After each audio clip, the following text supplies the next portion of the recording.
مساكم الله بالخير أعزائي الحضور. Ladies and gentlemen, welcome to the English version of the MubasherTrade PRO 11 application introduction. This is the software that you can use on and download on your PCs. However, it is unfortunately not supported on Mac devices. So, without further ado, let's get straight to business and start to describe what we are going to be talking about.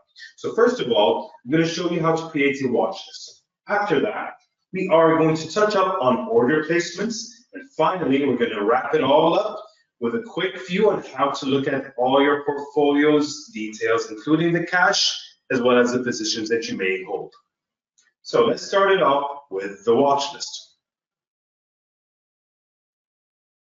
Now, on this system, you'll find that most of the things that you want are up in the tabs you can see above. So we got the trade, we got my account, watch list, market, and so on and so forth. Now, we could touch up on a lot of these things, but first of all, since we're going to start with the watch list, we want to go to the watch list tab right there. You can see it, it's highlighted as soon as I click on it. So I'm going to go ahead and click that. But before I create a new watch list, I want to point out a couple of other things. As soon as you open your account, you may not even need to create a watch list, because as a default, the system will give you this quick one-stop trading window. It's going to have a list of stocks that you may or may not be interested in from across markets. As you can see, I've got the Amar from the UAE, I've got Apple from the States, and Al-Rayyan and Sabiq is from KSA. Now, down below, you're going to notice that we have a mini order ticket. I can buy and sell quickly from here. And I've got access to my portfolio just to take a look at it right there. I also have the global market summary. And I can see the major indices. And as you can see here, we got the US markets in the red. So, as you can see, this is literally how the title describes it, a one-stop trading window. And you may not need to add all the other things, but I personally like to personalize whatever application it is that I'm using. It makes it easier for me to handle future requests that I may have. So, to start off with, and again, without further ado, let's take a look at the watch list. As you can see, we went to the tab up in the application that's titled Watch List. And I'm going to click on it. You can see it highlighted right now. As soon as I click on it, I have the option to create a new watch list. And we are going to select that. There we go. Now we can enter the watch list's name. I am going to call it, let's just call it Webinar for now. And I'm going to create it. Now you can see that I can add symbols as well in that window right there. But I'm not going to do that for now. I just want to show you how to add it from the watch list itself. So let us create a new watch list. First thing that pops out, it pops out as a tab right next to my one-stop trading window with the title of my watch list, Webinar. So let us now add a symbol. And I am going to go ahead and start clicking or typing in the ticker that I have in mind. I will go ahead and type in NIO, N-I-O. And as you can see, I have it right there. First result, NIO on the NYSE. There we go. I've added it to my watch list. Let's go ahead and add another stock, see if we can find AMD. There we have it, Advanced Micro Devices. It is also added to my watch list. And that is simply how to create a watch list and how to add symbols to that watch list right there. Now, if you take a click on that, sometimes you may not know what the company symbol is. This is where you can type it in, all right? So let us say, just an example, okay? I'm going to get a list of stocks that have the name Saudi in their short description. And the first on the list is Saudi Aramco. So it's 222, that's the symbol. So I'm going to click on that. It goes right to the right-hand side. I can add Saudi Cement. I can also add Saudi Kayan. And I can just click OK, and bam, we have them right there in the watch list. So that's another way to find stocks that you may not know the name of by just clicking on that plus. There you go. It's a symbol search. Moving on, let us tackle order placements.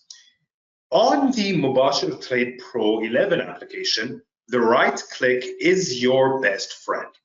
Now, why do I say that? Simply put, you can do everything that you need from a simple right click. There we have it. We got a buy, we got a sell, we have a mini trade, we can pull out some graphs, a symbol quote, a detailed quote, so many other things that we can pull out just from a simple right click. As a dealer in Mubasher, I am a US market broker, and I tend to use the right click even in my system. So it's a quick way to access a lot of cool features and a lot of features that you're going to be using frequently. Now let's go ahead and click on buy. This is the buy ticket. I'm going to highlight a couple of things that you should pay attention to whenever you open that ticket. First of all, you can take a look at the top. We've got the quantity in hand. How many stocks of NEO do I have? I currently have 0 stocks. I can also take a look at my buying power.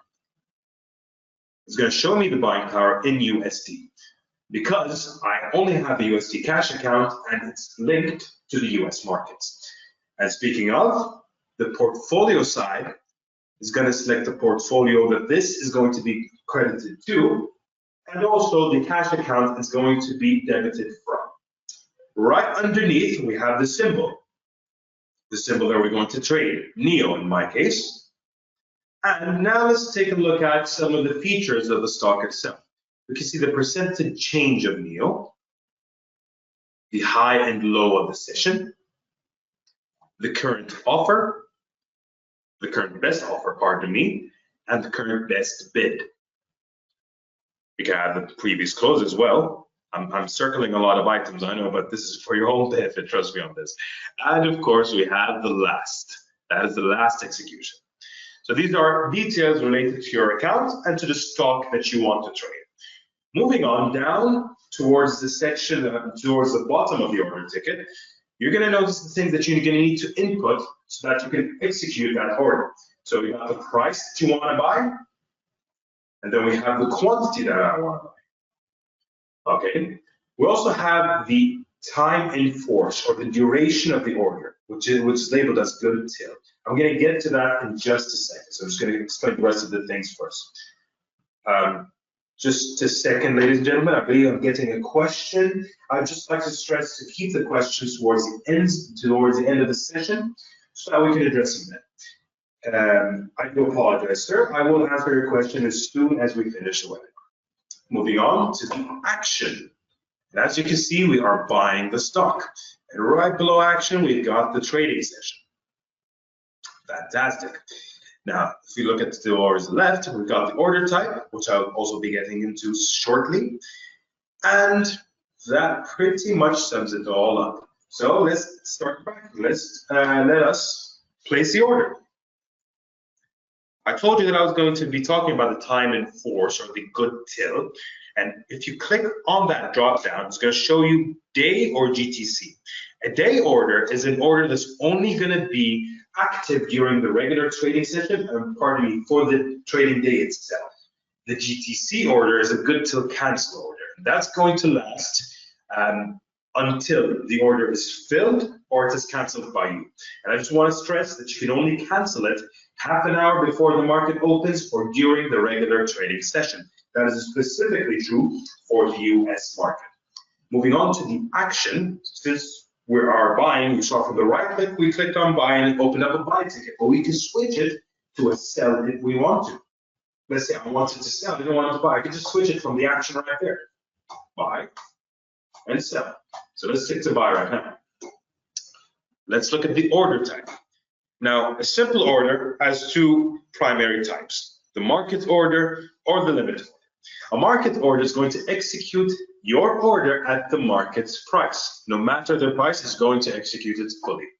A limit order gives you a bit more choice or allows you to choose the price that you want the execution to be at. And it's always going to be the default. The limit order is the default. Moving on to the trading session, you have, on the US markets at least, 3 trading sessions. You can either trade the stock before the market open, or you can trade it during the market session, or even after the closing bell. I'm going to keep it as a regular order since the market is currently operational. And now, moment of truth. Let us select the quantity. Let's say I want to buy 10 stocks of NEO, and I want to buy them at the price of $45. And I'm going to click on that buy right there. I'm going to get a confirmation message that's going to confirm whether or not I want to buy 10 shares in NEO. This is going to prevent any mistakes that would have inadvertently occurred. So let's go with yes, I do want to buy it. What's happening here? I'm getting a rejection. So we're going to take a look at how to view that rejection and what it generally means. But let's move on to other ways in which you can trade through the MubasherTrade Pro application. So I showed you the trading process from the right click. You can also go to the trade tab. That is the top and the first tab that you're going to see at the top side of the MubasherTrade Pro application. So I'm going to click that, and I'm going to get a buy and a sell. I can click buy. It gives me an order ticket again, or I can also click sell. There we have it. Another way that you can check it out, or that you can trade, is through this search window. Let me just show you from a highlight right there. And that's actually a pretty cool tool because it also kind of acts like the right click. You know, I prefer the right click to everything. Well, this will give you a lot of very useful shortcuts, if I should say, as well. So let's take a look at AMD, Advanced Micro Devices, right there. And as you can see, we've got a sell, we've got a buy, but you also can pull out a detailed quote, a graph, and a symbol quote. So again, it's a very helpful shortcut. And last but not least, the order ticket, the mini order ticket that we discussed in the beginning, can also be used to trade. That's not going to be as detailed as an entire order ticket. So as you can see, you can only put the price, the quantity, and the order type. But it could facilitate a quick trade should you require to do so. Now, you may remember that we placed a buy order on NEO to buy 10 shares of the stock, but it unfortunately got rejected. So how do I view that? There is quite the simple process. We just go to the trade window and we pull out an order list. There we have it. It popped out right there. So what I can do to be a little bit more organized with my applications, that I can just drag. I'm going to drag this. I'm going to take it right there in the middle. As you can see, it's going to pop it right up there. Or I can pull it out. I can keep it towards the bottom. You can also pull it out again. Just a second. There we go. I can pull it out again. I can just keep it right there. Let's maximize it for now. So I have the order in front of me. This has been rejected, 10 shares of NEO. I can see that the commission that I was going to pay, the market's price, as well as my price. And let me just highlight those for you. There we go. There's a commission, there's a price, the quantity, the action, all of the things that we've discussed are showing up on the order list, as well as the status of the order. Now, the status is either going to show you three primary things. It's either going to show you a queued order, that means the order is currently active in the market, or a filled order, that's going to be in green. The queued order is going to be in purple or pink, and the rejected order is going to be in cherry red. So let's just erase all of that. I'm going to check out the reason of that rejection. So how do you check the reason? Pardon me, is just by clicking on the rejected status. It's going to pull out that message for us.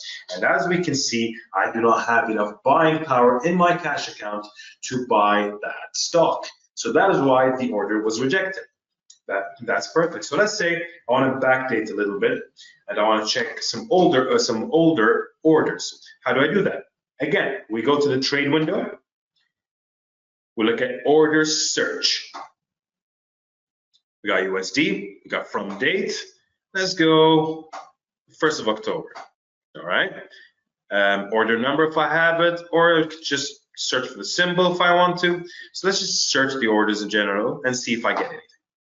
Oh, there we go. I've got a rejected order on Caterpillar, on Neo, and I can see the dates that I placed them.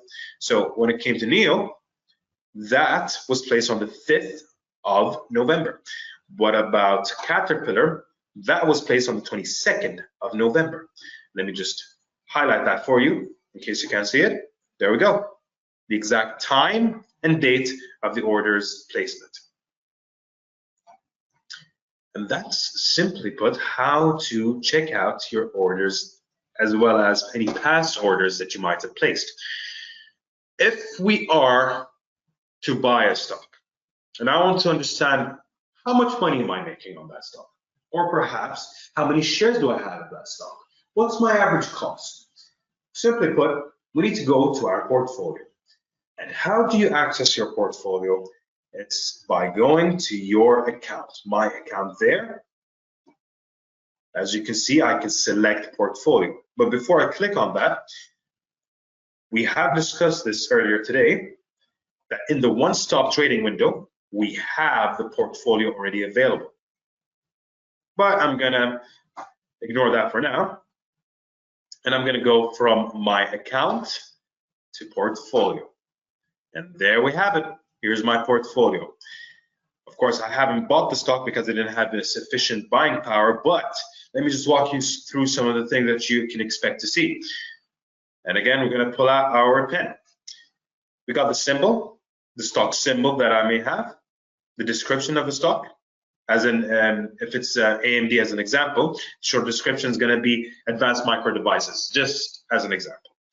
The shares that I own, how many I own, of course, the average cost on a per share basis, okay? And then we're gonna look at the cost basis, that is the cost of the entire position, the valuation in the market, and right there we have our P&L, or our profit and loss, or our gain and loss, and the percentage that this position holds from my portfolio. All right, one cool thing about the portfolio is that I can view it in any currency. So that instantly popped out on AED, but I'm trading the US market. So I want to see, or if I wanted to see what I'm making in dollar terms, I can select that. Or let's just say that I want to use my local currency. I want to use the Bahraini dinar. I want to get a more accurate representation of what my profits are. So let's go to BHD. And simply put, that's how you can check it out. You can also filter the stocks. Let's say you have a large amount of stocks in your portfolio. And what you can do is that you can search for the stock by symbol. But that pretty much sums up the portfolio. Let's talk about cash now. You saw that I got a rejected order. Of course, it showed me in the order ticket that my buying power was 0.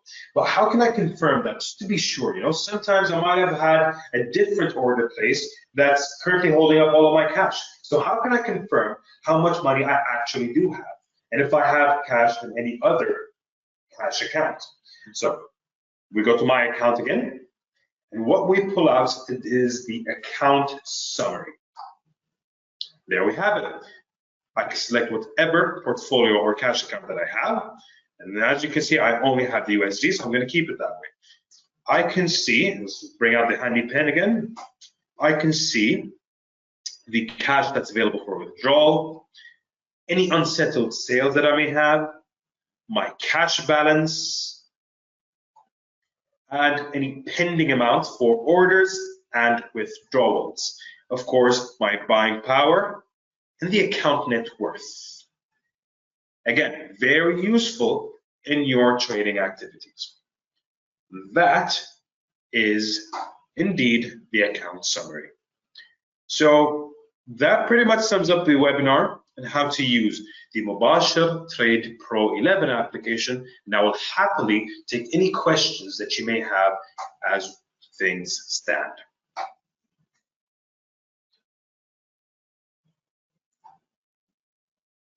Any questions at all?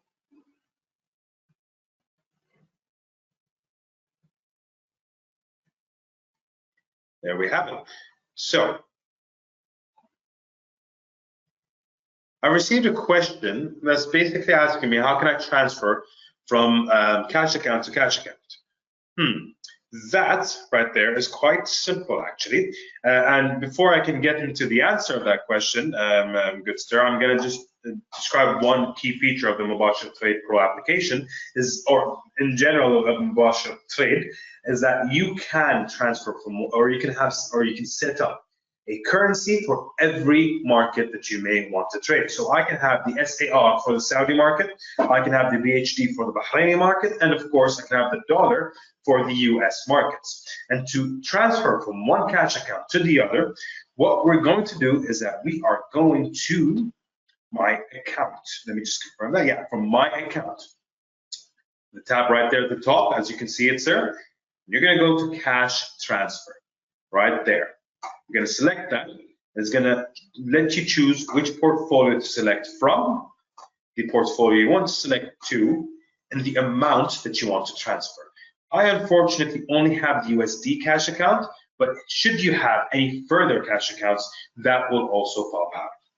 I believe we have another question. So let me just take a quick look here.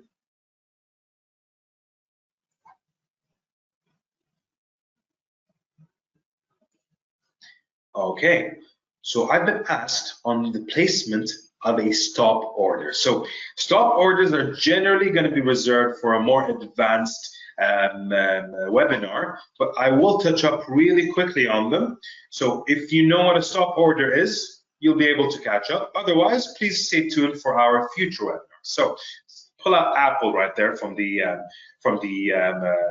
this quick one-stop trading watch list. And I'm going to click on Step. Okay.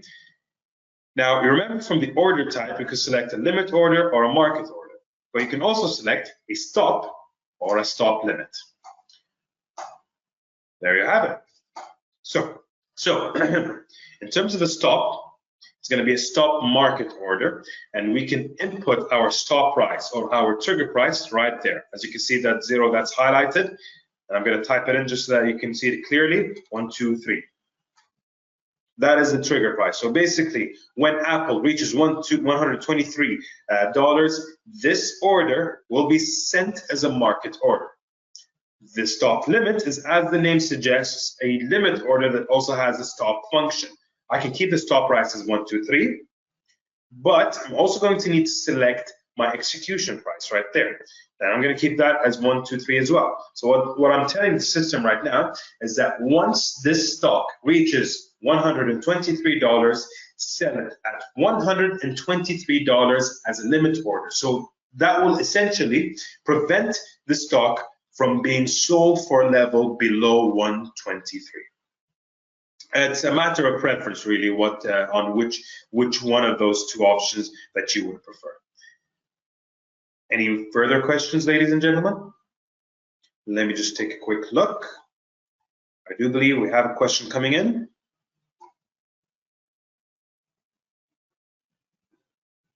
Okay, so we have received a question on options. Again, I'm just going to touch up on that really quickly. I am not going to get into depth, go into depth, pardon me, in the option chain or what options are in general. Those are for our more advanced traders.